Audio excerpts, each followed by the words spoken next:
ঘন্টার পর ঘন্টা কাটিয়ে দেয়। যুবকেরা টিভির সামনে খেলা দেখা দেখা রাতের পর রাত কাটিয়ে দাও, কিন্তু এই হায়াত এবং সময়ের মূল্যায়ন করো না। আজরাইল যেদিন আয়েশা তোমাকে ধরবে সেদিন হাজারো যদি বলো আফসোস করো আর পিড়াপিড়ি করো যে 1 সেকেন্ড পরিমাণ সময় দাও, আমি আমার মালিকের নাম আমার জবানে উচ্চারণ করিয়া দেখাই। মালাকুল মউত জবাব দিবে কি? আর হবে না। তোমার আমার মালিক অনেক সময় দিয়েছিলেন। কি পরিমাণ সময় একটু চিন্তা করিয়া দেখেন। যার যতটুকু হায়াত, অনেকের 20 বছরের হায়াত, অনেকের 30 বছরের হায়াত, অনেকের 40 বছরের হায়াত, অনেকের 60, 70, 80 বছরের হায়াত। ও আল্লাহর বান্দারা, যদি বুঝে থাকেন জবাব দিবেন। এই যে পরিমাণ হায়াত আল্লাহ তাআলা যারে যতটুকু দিয়েছেন, এ কেন দিয়েছেন? শুধু দুনিয়া কামানোর জন্য নাকি আখিরাত কামানোর জন্য? যদি বুঝে থাকেন চিৎকার মেরে বলেন কিসের জন্য? দুনিয়া খুলিকাত লাকুম ওয়া খুলিকতুম লিল আখিরাত। এই দুনিয়া বানিয়েছেন আল্লাহ আপনার আমার প্রয়োজনের জন্য, কিন্তু আপনারে আমারে আল্লাহ কেন বানাইছেন এটা চিন্তা করা লাগবে কি লাগবে না? এই চিন্তা কে করবে? কুকুর আর শুকুর, জন্তু জানোয়ার, এগুলোর এই চিন্তা আছে না? আপনার আমার নাম মানুষ, আপনার আমার নাম যেহেতু মানুষ, আপনার আমার মধ্যে একটা জিনিস থাকা দরকার, সেটা হলো হুঁশ। যার আছে হুঁশ সেই প্রকৃত মানুষ। যার হুঁশ নাই সে কিন্তু দেখতে শুনতে সিরাতে সুরাতে মানুষ হইতে পারে, কিন্তু আপনার আমার মালিক আল্লাহ তাআলা কালামে মাজিদের মধ্যে তাদেরকে একটা নাম দিয়েছেন, উলাইকা কাল আনআম। হে দুনিয়ার মানুষ, তুমি আয়নার সামনে দাঁড়িয়ে তোমার মানুষ মনে করতে পারো, কিন্তু তুমি যেহেতু আল্লাহর হুকুম মানো না, রাসূলের তরিকায় চলো না, আখিরাত বিশ্বাস করো না, দুনিয়া ডেরাসে কামাই করো, আখিরাত ভুলিয়া থাকো, আসলে তুমি দেখতে শুনতে 3.5 হাত বডিওয়ালা মানুষ হইতে পারো, কিন্তু আমার মাওলার দরবারে তুমি মানুষ না। উলাইকা কাল আনআম, তুমি হইলা চতুষ্পদ জন্তু জানোয়ার। বলেন নাউযু বিল্লাহ। তাহলে আল্লাহর দপ্তরে সে মানুষ হইতে পারে না। আল্লাহর দপ্তরে অনেক বান্দা এমন আছে সমাজের মধ্যে মানুষ, কিন্তু আল্লাহর দপ্তরে সে জানোয়ার হয়ে বসে আছে। কিসের কারণে? বদ আমলের কারণে, বদ আখলাকির কারণে। কথা বলেন ঠিক না বেঠিক? এখানে মাগরিব থেকে নিয়ে এশারের আগ পর্যন্ত একজন আল্লাহর ওলি বয়ান করেছেন। আমরা অনেক বান্দারে এখানে বসে শুনেছি, কিন্তু আল্লাহর প্রতি ভয় ওই ধরনের মানুষ যাদেরকে আল্লাহ কোরআনে সম্বোধন করছেন, তাদের কোনো ব্যস্ততা ছিল না, কোনো জরুরত ছিল না। এখানে আয়েশা বসলে বসতে পারত, কিন্তু আসে নাই। এই মাহফিলের আশপাশে ঘোরাফেরা করছে, চেঁচামেচি করছে, আল্লাহর ওলির কথার বলার মধ্যে এবং শোনার মধ্যে ডিস্টার্ব করছে। করছে কি করছে না? ওরা ইচ্ছা করলে এসে বসতে পারতো কি পারতো না? আমি এখন এই মাহফিল থেকে আবেদন করব, হে আমার যুবক ভাইরা, বৃদ্ধ বাবাজিরা, যারা আশপাশের মধ্যে আছেন, ঘরের মধ্যে আছেন, দোকানের মধ্যে আছেন, পীর সাহেব হুজুর বইলা গেছেন গতকালকে এখানে মাহফিল হয়নি, আগামী কালকেও হবে না। আজকে এই মাহফিল আপনার আমার জীবনের শেষ মাহফিল মনে কইরা বসা, এইটাকে নিজের জীবনের শেষ সময় মনে করা। কেননা আজকের রাত্রি অনেকে বাঁচতেও পারে, নাও বাঁচতে পারে। অনেক আল্লাহর বান্দা এমন আছে যে রাতের বেলা ঘুমায় গেছে, সকালবেলা মরা লাশ হয়ে গেছে। এমন হয় কি হয় না? হয় কি হয় না? একটু জিকির করেন লা ইলাহা ইল্লাল্লাহ, ইল্লাল্লাহ, লা ইলাহা ইল্লাল্লাহ, লা ইলাহা ইল্লাল্লাহ, লা ইলাহা ইল্লাল্লাহ, লা ইলাহা ইল্লাল্লাহ, লা ইলাহা ইল্লাল্লাহ, মুহাম্মাদুর রাসূলুল্লাহ সাল্লাল্লাহু আলাইহি ওয়াসাল্লাম। এখানে আয়াতে কারিমা তেলাওয়াত করেছি। আল্লাহ পাক বলেন, কিরামান কাতিবিনা ইয়ালামুনা মা তাফআলুন। এই সকাল থেকে নিয়ে সন্ধ্যা, সন্ধ্যা থেকে নিয়ে সকাল, এই যে 24টা ঘন্টা, 24 আওয়ার্স, 24 ঘন্টার সময় বৈশা আমরা যা কিছু করি, যা কিছু বলি, যা কিছু খাই, আর যা কিছুই করি না কেন, সব কিছু আল্লাহ পাক রব্বুল আলামিনের পক্ষ থেকে নিয়োজিত ফেরেশতা, যার নাম কিরামান কাতিবিন। এই কিরামান কাতিবিন ফেরেশতা আর আপনার আমার সব কর্ম লেখা ফেলায়। বলেন সুবহানাল্লাহ। আল্লাহর বান্দা, আপনি আমি যা কিছু করি, ভালো করি আর মন্দ করি, সব কিছুই লিখিয়া ফেলা। আপনি আমি যা কিছুই বলি, ভালো বলি আর মন্দ বলি, অনেকেই জবান দিয়ে ভালো কথা বলে, অনেকেই জবান দিয়ে খারাপ কথা বলে, কি বলে না, গালিগালাজ করে, কি করে না, এমন মানুষ নাই? সুতরাং যা কিছুই বলি, যা কিছুই করি, সব কিছু কিরামান কাতিবিন নামক ফেরেশতা লেখা ফেলা। মনে করেছেন যে কেউ দেখে না? না, রাতের আঁধারের মধ্যে আপনি যা করেন সেগুলো যিনি দেখেন তিনি হলেন আমার আল্লাহ। সমুদ্রের পাড়ের নিচে গিয়েও আপনি যা কিছু করবেন এগুলো যিনি দেখেন, যিনি শুনেন, তার নাম আল্লাহ। সুতরাং এই আল্লাহরে ভয় করা, আল্লাহরে হাজির নাজির মনে করা, মনে করা আল্লাহু হাজিরিন আল্লাহু নাজিরিন। আমি যা কিছু করি আর না করি, ভালো করি আর মন্দ করি, সব কিছু আমার মাওলায় জান্না ভালা, সব কিছু আমার মালিক জানিয়া যায়।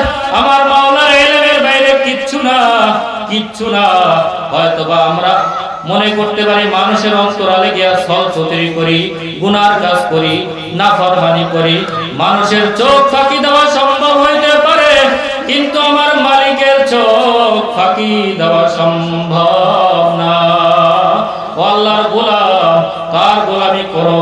আপনি আর আমি তো মানুষ। আর একটা পরিচয় আছে আপনার আমার, সেটা হলো মুসলমান। কি পরিচয়? সবাই বলেন। আমরা মুসলমান, আমাদের দাদা মুসলমান ছিল, আমাদের বাবাও মুসলমান, আমরাও মুসলমান। এখন জন্মসূত্রে আপনি আমি মুসলমান, আর আমরা আল্লাহ রসুল জনাবে মুহাম্মদুর রাসূলুল্লাহ সাল্লাল্লাহু আলাইহি ওয়াসাল্লামের পেয়ারা উম্মত। কথা বলেন ঠিক না বেঠিক?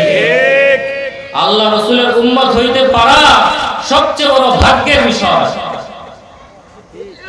পূর্বেকার নবীরা পর্যন্ত আফসোস করেছে, আল্লাহ তুমি আমাদেরকে নবী না বানায়া যদি আখিরি জামানার পয়গম্বরের উম্মত বানাইতা, তাও মনে হয় আমাদের নসিব ভালো ছিল।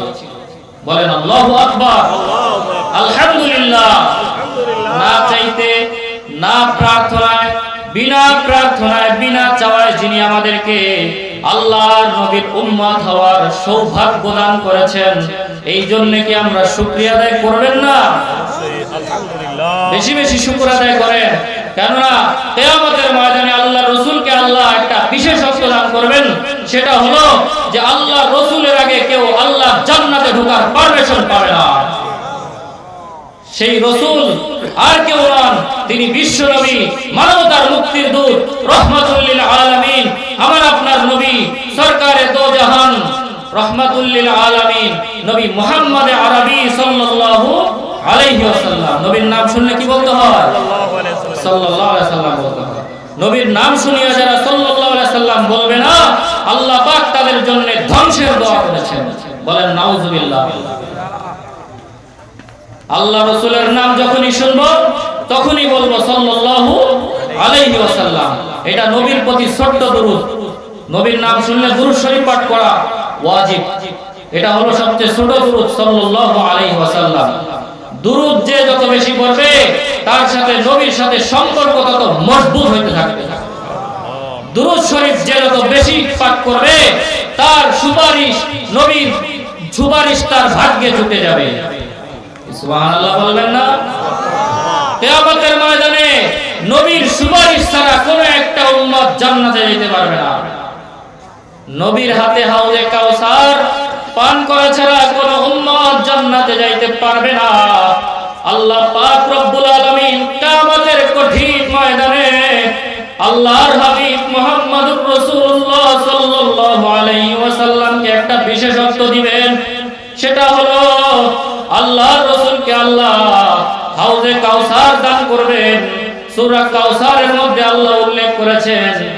ইন্না আ'তাইনাকাল কাউসার। এই সূরা পারেন না পড়তে? কোরআনের মধ্যে সবচেয়ে ছোট সূরা, বলেন আলহামদুলিল্লাহ। এই সূরার মধ্যে আল্লাহ পাক বলেন ইন্না আ'তাইনাকাল কাউসার ফাসাল্লি লিরাব্বিকা ওয়ানহার ইন্না শানিআকা হুয়াল আবতার। বলেন সুবহানাল্লাহ। আল্লাহ পাক রব্বুল আলামিন এই সূরার মধ্যে বলেন যে নিশ্চয় আমি আমার হাবিব মুহাম্মদ আরবি সাল্লাল্লাহু আলাইহি সাল্লামকে কাউসার দান করেছি। কিয়ামতের ময়দানে আল্লাহর হাবিব হাউজে কাউসার নিয়ে দাঁড়িয়ে থাকবে, আর তার উম্মতেরা লাইনে দাঁড়িয়ে দাঁড়িয়ে, যারা তার প্রকৃত উম্মত, আশিক উম্মত, নবীর প্রেমিক, যারা নবীর জন্য দুনিয়ার মধ্যে নবীর জন্য পাগল পারা ছিল, নবীর জন্য তারা মাথায় টুপি উঠিয়েছিল, নবীর মহব্বতে যারা মুখের মধ্যে সুন্নতি দাড়ি রেখেছিল, নবীর মহব্বতে যারা গায়ের মধ্যে জুব্বা পরিধান করেছিল, নবীর জন্য যারা আশিক ছিল, নবীর প্রেমে যারা প্রেমিক ছিল, নবীর জন্য যারা জীবন দিত কুণ্ঠাবোধ করত না, এই সমস্ত আশিকিন আল্লাহর নবীর প্রেমিক উম্মতদেরকে আল্লাহ তাআলা কিয়ামতের ময়দানে সুযোগ কইরা দিবেন নবীর হাতে হাউজে কাউসার পান করার জন্য। বলেন সুবহানাল্লাহ। কারা কারা রাজি আছেন নবীর হাতে হাউজের কাউসার খাওয়া? আল্লাহু আকবার। আল্লাহ তুমি সবার হাতগুলোকে কবুল করে নাও, বলেন আমিন। নারায়ে তাকবীর। আল কোরআনের আলো, আল হাদিসের আলো, নবী ওয়ালির দুশমনেরা নারায়ে তাকবীর। মাশাআল্লাহ। সবারই আমাদের ইচ্ছা, আগ্রহ যে নবীর হাতে যদি হাউজে কাউসার খাইতে পারতাম, যদি কোন উম্মতের তকদিরে নসিব হয়ে যায় হাউজে কাউসারের পানি পান করা, তার জন্য জাহান্নামের আগুন চিরদিনের জন্য হারাম, তার জন্য জান্নাত ওয়াজিব হয়ে যায়। কিন্তু সব উম্মত নবীর হাতে হাউজে কাউসার খাওয়ার সৌভাগ্য অর্জন করতে পারবে না। কোন উম্মত পারবে না? যে উম্মত নবীর জন্য দুনিয়ায় মুখে মুখে দাবি করতো আমি নবীর উম্মত, কিন্তু কাজে কর্মে সে কালমাস লেনিনের আদর্শ লালন করত। কথা বলেন ঠিক না ঠিক? ইহুদি খ্রিস্টানদের আদর্শ অনুসরণ করত এবং ইউরোপ আমেরিকার সভ্যতা সংস্কৃতি তারা অনুসরণ করত, কিন্তু নবী সাল্লাল্লাহু আলাইহি ওয়াসাল্লামের সুন্নাত আদর্শ তারা মোটেও নিজের মধ্যে ধারণ করত না। না নিজের ব্যক্তি জীবনে, না পারিবারিক জীবনে, না সামাজিক জীবনে, না রাষ্ট্রীয় জীবনে, না তার ব্যবসা বাণিজ্যে, না খেতে খামারে, না তার রাষ্ট্র পরিচালনায়, কোন ক্ষেত্রে নবীর আদর্শ যারা অনুসরণ করত না, দাবি করত নবীর উম্মত, এই সমস্ত কপাল পরা উম্মত কিয়ামতের ময়দানে যখন নবী হাউজে কাউসার নিয়ে দাঁড়িয়ে থাকবে, এরা নবীর সামনে যাবে, নবী আমি তো আপনার উম্মত, আমাকে হাউজে কাউসার দেন। নবী বলবেন ভাগিয়া যা, ভাগিয়া যা, তুই কপাল পরা উম্মত, তুই আমার দাবিত উম্মত ছিলি, কিন্তু প্রকৃত উম্মত হইতে পারিস না। তোর মতো উম্মত আমার হাউজে কাউসার খাওয়া তোর নসিব হবে না। আল্লাহর বান্দারা একটু চিন্তা করে, আল্লাহ রাসূল যদি পরিচয় না দেয় যে তুই আমার উম্মত না, সেদিন আপনার আমার কি উপায় হবে? সেই চিন্তা করছি আমরা? করি কখনো? যে আমি যে নবীর আদর্শ জলাঞ্জলি দিতেছি, নবীর সুন্নাত বর্জন করতেছি, কিয়ামতের ময়দানে আমি কিভাবে আমার নবীকে গিয়ে বলবো নবী আমি তো আপনার উম্মত? যদি নবী সেদিন বলিয়া দেয় কপাল পরা উম্মত, তুই তো দাবি করছো আমার উম্মত, কিন্তু কোন একটা কাজে কর্মে আমি নবীর সুন্নাতের অনুসরণ করিস নাই, তুই কিভাবে আমার উম্মত দাবি করিস? এই কথা যদি নবী বলিয়েই দেয়, সেদিন তার উপায় কি হবে বলেন? সেদিন তার কোন উপায় থাকবে? হে আল্লাহর বান্দারা, কোন উপায় থাকবে? হে যুবকেরা, আজকে তোমার মধ্যে যৌবনের শক্তি কে দিয়েছেন? আল্লাহ দেওয়া শক্তি। তুমি আল্লাহকে দিতে পারো না, তুমি খেলোয়াড়ের পিছনে তোমার যৌবনের শক্তি প্রয়োগ করো। তুমি আল্লাহর দেওয়া নিয়ামত, আল্লাহ তাআলার দেওয়া নিয়ামত, সারা রাত তুমি ঘুমাবে, ফজরের মুয়াজ্জিনের কণ্ঠে তুমি যখন আযানের ধ্বনি শুনতে পাবে, তোমার ঘুম থেকে জাগ্রত হয়ে আল্লাহর কুদরতি কদমে সিজদা দেওয়ার জন্য ওযু করে জায়নামাজের মুসাল্লায় দাঁড়িয়ে তুমি মালিকের সামনে দাঁড়ায়া তুমি উবুদিয়া গোলামিয়াতের বহিঃপ্রকাশ ঘটাবা। এইটা তুমি পারো না? রাত জেগে জেগে ইহুদি খ্রিস্টানদের খেলা দেখা দেখা তুমি রাতের ঘুম হারাম কইরা দাও। তুমি কিভাবে ফজরের নামাজ পড়বা? ফজরের ওয়াক্তে তুমি ঘুমিয়ে থাকো টান টান হয়ে, ইবলিসের মতো ঘুমিয়ে থাকো। তুমি কি করে মুসলমান দাবি করো? তুমি কি করে যুবক দাবি করো? হে যুবক ভাইরা, তোমরা আজকে তোমাদের মধ্যে আল্লাহর দেওয়া শক্তি, যৌবনের শক্তি দিয়ে তুমি নাফরমানি করো, গুনার কাজ করো, ঘরের দরজা বন্ধ করে ফেসবুক ইন্টারনেট দিয়ে তুমি গুনাহ করো, অশ্লীলতা দেখো, ফাহিশা জিনিস দেখো, ইহুদি খ্রিস্টানদের নাচ দেখো, খেলা দেখো, দেখা দেখা তুমি তোমার যৌবনের শক্তিকে তুমি শেষ করতেছো। তুমি কি জানো তুমি কে? তোমাকে আল্লাহ তাআলা যে যৌবনের শক্তি দিয়েছেন, এই শক্তি যদি তুমি আল্লাহর ইবাদতে কাটাইতে পারতা, শাবুন নাশা ফি ইবাদাতিল্লাহ, যে যুবক তার যৌবনের শক্তিকে আল্লাহর ইবাদতে কাটাবে, আল্লাহর নবী মুহাম্মদ আরবি সাল্লাল্লাহু আলাইহি সাল্লাম বলেছেন, এই সমস্ত যুবকেরা কিয়ামতের ময়দানে আল্লাহ তাআলা যেদিন আল্লাহর আরশের ছায়া ছাড়া কোনো ছায়া থাকবে না, সেই কঠিন ময়দানে আল্লাহ তাআলা আরশের নিচে জায়গা দিয়ে দিবেন। কি আসতে বললেন কেন? সুবহানাল্লাহ, চিৎকার মেরে বলেন সুবহানাল্লাহ। আমরা মনে করছি বাবা মুসলমান, দাদা মুসলমান, দাবিতে মুসলমান, হ্যাঁ জন্মসূত্রে মুসলমান, এই তারপরে ভোটার আইডি কার্ডে মুসলমান, হ্যাঁ আদমশুমারিতে মুসলমান, এই মুসলমানিত্ব দিয়ে আমরা কি পার হইতে পারবো? না, কোশ্চিন কালেও না। যদি কিয়ামতে নবীর সুপারিশ ভাগ্যে নিতে হয়, যদি কিয়ামতের ময়দানে আল্লাহর আযাব থেকে বাঁচতে হয়, আল্লাহ তাআলার ধরা বড় শক্ত। কোরআনে কারিমে আল্লাহ বলেন, ইন্না আযাবি লাশাদীদ, ইন্না আযাবি লাশাদীদ। বান্দা হে, আমার আযাব বড় শক্ত, আমার আযাব বড় কঠিন, আমার আযাব বড় কঠিন। সুতরাং তোমরা আমি আল্লাহর আযাবকে ভয় করো, আমি আল্লাহর আযাবকে ভয় করো, আমি আল্লাহর গজবকে ভয় করো, আমি আল্লাহর শাস্তিকে ভয় করো। কথা বলেন, আমাদের মধ্যে কি আল্লাহর আযাবের ভয় আছে? পুরাপুরি নাই। যদি আল্লাহর আযাবের ভয় থাকতো, তাহলে হে বেনামাজি বাবারা, এক ওয়াক্ত নামাজ ছেড়ে দেওয়া তোমার পক্ষে সম্ভব হইতো? সম্ভব হইতো? হে আমার বেপরদেগী মা বোনেরা, সম্ভব হইতো না তোমাদের পক্ষে বেপরদায় চুল উড়াইয়া তোমার চেহারার সৌন্দর্যতা বেগানা পরপুরুষকে দেখাইয়া প্রদর্শন কইরা তুমি রাস্তাঘাট মার্কেটে চলাফেরা করবা। এইটা তোমার সম্ভব হইতো না যদি তোমার মধ্যে খৌফে খোদা, খশিয়াতে খোদা, আল্লাহর আযাবের ভয়, আল্লাহর শাস্তির ভয় তোমার মধ্যে থাকতো। কথা বলেন ঠিক? হে আমার বোনেরা, হে আমার পর্দার আড়ালের মা বোনেরা, ভালো করিয়া শুনেন, ভালো করিয়া বুঝেন। ওয়াক্ত জীবনে অনেক শুনেছেন, অনেক বুঝেন।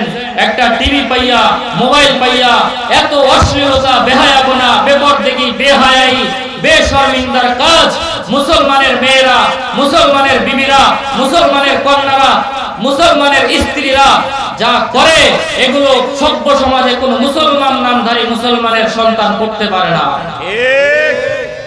পর্দা কোথায় গেল? আমাদের সমাজে পর্দার ওয়াজ কি করব? পর্দা নাই বললেই চলে। অথচ নামাজ পড়া যেমন ফরজ, পর্দা করাও তেমন ফরজ ছিল। এই বেপর্দার গুনাহ, এই বেপর্দা করতে করতে পুরুষেরা একটা বেগানা নারীর দিকে নজর দিলে তার জিনা গুনাহ হয়। আল্লাহ রাসূল বলেছেন, জিনাল আইনিন নাযরু, চোখের জিনা হইল দেখা। চোখের জিনা কি? দেখা। মনে করেছেন জিনা মনে হয় নারী পুরুষের অপকর্ম করাই জিনা। না, অপকর্ম করা যেমন জিনা, আল্লাহ রাসূল বলেছেন, আমি বলি নাই। জিনাল আইনিন নাযরু, যে যুবক তার চোখের নজর দিয়া বেগানা কোন যুবতীর দিকে তাকালো, সে তার একটা চোখের জিনা অর্জন করে ফেলল। বলেন নাউজুবিল্লাহ। যে আল্লাহর বান্দা, আল্লাহর দেওয়া চোখ দিয়া সে একটা বেগানা নারীর দিকে নজর দিল, তার একটা চোখের জিনা হয়ে গেল। আপনারা চিন্তা করেছি, আমি আপনি কখনো চিন্তা করেছি, কখনো আপনি আমি এতটুকু কথা অনুধাবন করেছি যে না জানি জীবনে কি পরিমাণ জিনা আপনি আমি করেছি? কিয়ামতের ময়দানে শুনিয়া নেন, কিয়ামতের ময়দানে জিনাখোরদের শাস্তি কি হবে? হাদিসের মধ্যে আছে, যারা জিনাকারী নারী আর জিনাকারিনী পুরুষ, জিনাকারী পুরুষ আর জিনাকারিনী নারী, তাদের শাস্তি হবে এমন যে তাদের এই যে চেহারা, তাদের চেহারা বিকৃত হয়ে যাবে। জিনাকারী পুরুষের চেহারা হবে জিনাকারিনী নারীদের যৌনাঙ্গের মতো, বলেন নাউযুবিল্লাহি মিন যালিক। জেনাকারিনী নারীদের চেহারা আকৃত হয়ে যাবে পুরুষের যৌনাঙ্গের মতো, বলেন নাউযুবিল্লাহি মিন যালিক। আল্লাহ আমাদেরকে হেফাজত করেন, আল্লাহ আমাদেরকে বাঁচান, আল্লাহ আমাদেরকে মাফ করেন। সবাই তওবা করেন, আল্লাহ যেন আমাদেরকে মাফ করে দেন। জীবনে কি পরিমাণ গুনাহ না করেছি, জীবনে কি পরিমাণ জেনাই করেছি, হাতের গুনাহ করেছি, পায়ের গুনাহ করেছি, চোখের জেনা করেছি, দিমাগের জেনা করেছি, দিলের জেনা করেছি, অঙ্গ প্রত্যঙ্গের জেনা করেছি, করি নাই? কেউ গোপনে করি, কেউ প্রকাশ্যে করি। আল্লাহ রাসূল দো জাহানের সরদার মুহাম্মদ আরবি সাল্লাল্লাহু আলাইহি ওয়াসাল্লাম বলেছেন, কুল্লুকুম খাত্তাউন ওয়া খায়রুল খাত্তাউনা আত-তাওয়াবুন। হে উম্মত, তোমরা সবাই গুনাহগার, সবাই গুনাহগার। হয়তো তোমরা দেখতেছো যে মুসল্লি মানুষ তারা হয়তো গুনাহ করে না, না না, হয়তো আপনারা মনে করেন যে আমি হুজুর মানুষ গুনাহ করি না, বক্তারা গুনাহ করে না, আলেমরা গুনাহ করে না। আল্লাহ রাসূলের কথা, তিনি বলেছেন কুল্লুকুম খাত্তাউন, উম্মত তোমরা সবাই গুনাহগার, উম্মত তোমরা সবাই গুনাহগার। কেউ রাতের আধারে করে, কেউ দিবালোকে করে, কেউ জনসম্মুখে করে, কেউ লোকালয়ে গিয়ে করে, কেউ মানুষের সামনে করে, কেউ মানুষের অন্তরালে করে, কেউ ঘরের মধ্যে দরজা লাগাইয়া লাগাইয়া গুনাহ করে, কেউ রাতের আধারে রাত জায়গা জায়গা মোবাইল দেখা দেখা, সিনেমার অশ্লীলতা দেখা দেখা গুনাহ করে।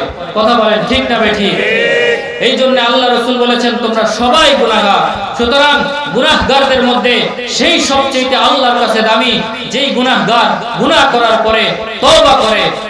খায়রুল খাত্তাউনা আত-তাওয়াবুন, ওই সমস্ত গুনাহগার আল্লাহর কাছে দামি, আল্লাহর কাছে সর্বশ্রেষ্ঠ, যারা গুনাহ হয়ে যাওয়ার পরে আল্লাহর কাছে মাফ চায়, ক্ষমা চায়। মালিক, আমি গুনাহ করে ফেলেছি, নাফরমানি করে ফেলেছি, অন্যায় করে ফেলেছি, এবার তোমার কাছে এসে ক্ষমা চাচ্ছি, মাফ চাচ্ছি, তুমি আমাকে মাফ করে দাও।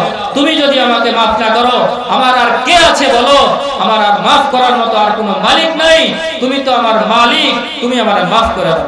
আল্লাহর চাইতে দয়াময় মালিক আর কেউ হইতে পারে না। হে আল্লাহর বান্দারা, হে আমার বাবাজিরা, যুবক ভাইয়েরা, পর্দার অন্তরালে মা বোনেরা, ভালো করে শুনেন। আপনারা আমার মালিকের নাফরমানি করি, আমরা মনে করতেছি হয়তোবা জীবনে আমি পাহাড় পরিমাণ গুনাহ করে ফেলেছি, জীবনে আমি সমুদ্র পরিমাণ গুনাহ করে ফেলেছি, হয়তোবা আমার গুনাহ আর মাফ হবে না। না না, এমনটি মনে করেন না। আমার আপনার মালিক এমন মালিক, তিনি দয়াময় মালিক। তিনি গুনাহগার বান্দাকে ডাক দিয়ে দিয়ে বলে, ইয়া আইয়ুহাল ইনসান মা গররাকা বিরাব্বিকাল কারীম। যখন আমরা গুনাহর দিকে হাত বাড়াই, যখন আমরা গুনাহ করার জন্য পা বাড়াই, যখন আমরা গুনাহ করার জন্য আমাদের নজর বুলাই, যখন আমরা গুনাহ করার জন্য আমাদের সশরীরে আমরা পদার্পণ করি, তখন আপনার আমার মালিক কেমন যেন পিছন থেকে ডাক দিয়া বলে, কেমন যেন ডাক দিয়া বলে, ইয়া আইয়ুহাল ইনসান, হে মানুষ, হে মানুষ, মা গররাকা বিরাব্বিকাল কারীম। কোন জিনিস তোমার দয়াময় মালিক থেকে দূরে সরায় রাখলো? এমন কোন শক্তি দয়াময় মালিক রব্বে কারীম থেকে দূরে দূরে সরায় রাখলো? আহারে, আপনি আমি গুনাহ করি, আপনার আমার তো স্মরণ নাই, হুঁশ নাই। আমার আপনার মালিক সব জানে, সব দেখে, সব শুনে। হয়তো আপনি আমি দেখি না, আমার চোখ আছে, চোখ দিয়ে মাওলারে দেখি না।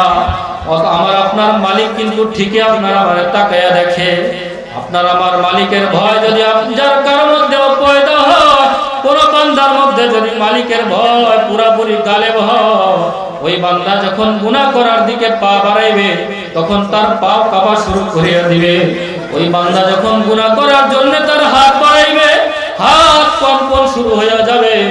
ওই বান্দা যখন গুনাহ করার জন্য তার নজর বুলাইবে, তার চোখের দৃষ্টি তখন অবনত হয়ে আসবে। আহারে, আমি কি করতেছি, কোন জায়গায় যাইতেছি? আমার মালিক আসমান থেকে তাকায়া তাকায়া দেখে, আর পিছন থেকে ডাক দিয়া বলে, হে আব্দুল করিম, হে আব্দুর রহিম, হে রহিমা খাতু, তুই কোন জায়গায় যাস, কি কাজ করতে যাস? আরে, ওইটা তো তোর কাজ না। তোর মালিকের ভয় তোর অন্তরে পয়দা কর, তোর কিন্তু মরণ আছে, তোর আখিরাত হবে, কিয়ামত হবে, মালিকের সামনে দাঁড়ানো লাগবে। সেদিন তোর মালিকের সামনে দাঁড়ায়া তোর জীবনের হিসাব দেওয়া লাগবে। কি জবাব দিবা মালিকের দরবারে দাঁড়ায়া?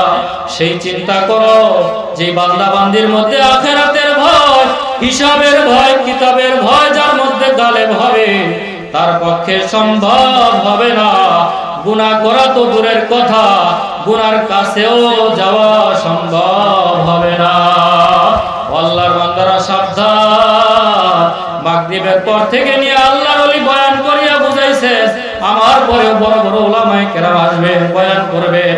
বয়ান করিয়া নিজের জীবনকে নেকি জীবন বানান, নিজের গুনার জন্য মালিকের কাছে তওবা করেন আর মাপ চান।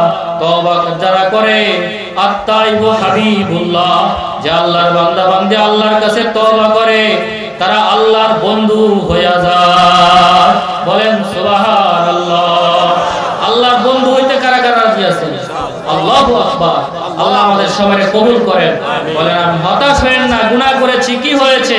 যারা গুনাহ করার পরে আল্লাহর কাছে তওবা করে, তওবা করার সঙ্গে সঙ্গে ইল্লা মান তাবা ওয়া আমানা ওয়া আমিলা আমালান সালিহা ফাউলাইকা ইউবাদদিলুল্লাহু সাইয়্যাতিহিম হাসানা। আল্লাহ পাকের যে বান্দা বান্দি গুনাহ করার পরে তওবা করে, তওবা করার পরে সঙ্গে সঙ্গে আল্লাহ তাআলা তার ওই গুনাহ মাফ করে তো করেই, যেই পরিমাণ গুনার জন্য তওবা করেছে ওই পরিমাণ নেকি তার আমলনামায় ভরপুর করে দেয়। তাহলে আপনার আমার মালিক কত দয়ালু মালিক, সেই মালিককে বাদ দিয়া কার পিছনে দৌড়ায়, কার পিছনে দৌড়ায়, কার জন্য কি করতেছি? হায় আফসোস, হায় আফসোস আমাদের জন্য আমাদের মালিক কতই না আফসোস করে যে বান্দা তোরে খাওয়াইলাম আমি, বাঁচাইলাম আমি, রিজিক দেই আমি, তোরে সুস্থ রাখি আমি, তোরে জীবন ধারণের উপর আমি দেই, সব কিছু আমি দিলাম। হায়াতের মালিক আমি, মওতের মালিক আমি, কিয়ামতে জান্নাত দিব আমি, জাহান্নাম থেকে বাঁচাবো আমি। সুতরাং আমারে ভুলিয়া থাকোস, কার কার ভয়ে, কার কথা চিন্তা করস? দুনিয়ার কোন আশায়, কিসের নেশায়, কিসের পেশায়? আমরা ভুলের মধ্যে আছি আল্লাহর বান্দা, আমরা ভুলের মধ্যে আছি। এই ভুল থেকে শুধরাই, তওবা করি। আল্লাহ পাক আমাদেরকে বোঝার এবং আমল করার তৌফিক দান করেন। আমি দোয়া চাই, আপনাদের জন্য দোয়া করি, আল্লাহ আমাদেরকে কবুল করেন, আমিন। যা কিছু বললাম আল্লাহ পাক আমাদেরকে আমল করার তৌফিক দান করেন। আসসালামু আলাইকুম ওয়া রাহমাতুল্লাহি ওয়া বারাকাতুহু। আলহামদুলিল্লাহ, সুবহানাল্লাহ, আলহামদুলিল্লাহ।